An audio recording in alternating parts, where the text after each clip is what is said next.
spelt out in very clear detail what figure we're actually talking about. There have been all sorts of numbers banded around up to the 100 billion mark. Well, they've put forward a technical document this week, which I guess the UK side will take away. It's really important to say that the British side have said this week that they have a corresponding position for every position that the European side has.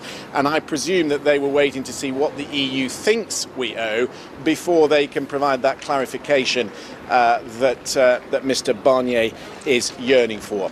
Let's get some reaction to what we just heard. I've got standing with me Stuart Agnew. He is the UKIP MEP for Eastern England. I know you've not been able to just come in here and then we can get you on the camera. Just come a little closer to me. I know you've not heard in detail what Michel Barnier said there, but those issues that I've just been explaining, first of all, the financial settlement, he is looking for clarification from the UK Yeah, well, side. I can give him clarification. We owe them nothing. We don't even owe them this, a penny. We owe them nothing. There's nothing in the Lisbon Treaty about a financial settlement at all. This has been pulled out of thin air, and now they're trying to run with it as though it's an established fact. We don't owe them anything. We actually own a share of that place over there.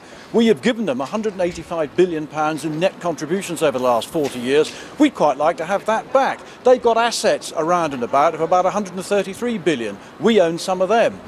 It's a two-way course on this. Well, it is a two-way course.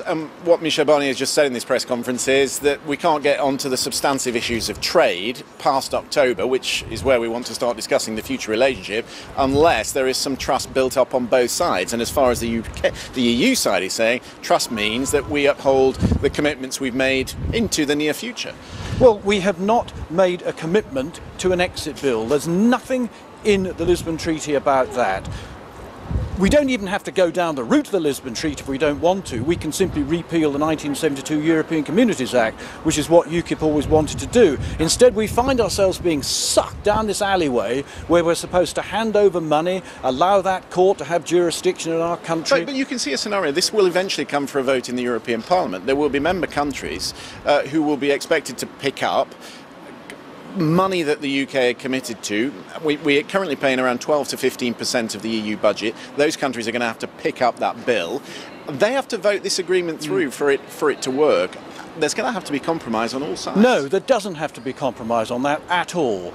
They have been net recipients, a lot of those countries. In fact, the 20 smallest countries in the European Union, their economies combined don't match ours. The European Union is losing a massive partner when we go. They should be down on their knees to us, not telling us that we have got to do this, that and the other. Just that, but the language though, I mean, we got that this week with whistling for their money and down on their knees. That's not going to bring the two sides closer together, is it? I dare say it isn't, but they have got to be realistic. We are leaving the European Union. They've got to deal with that. And you're right, there will be less money about, and they're going to have to pull in their drawstrings. We have been financing this place for far too long. OK, Stuart Agnew, good to get your thoughts. Thank you very much indeed for being with us. Stuart Agnew there from UKIP. You can... Little secret, Angela Merkel in private is even more miserable than she appears to be in public.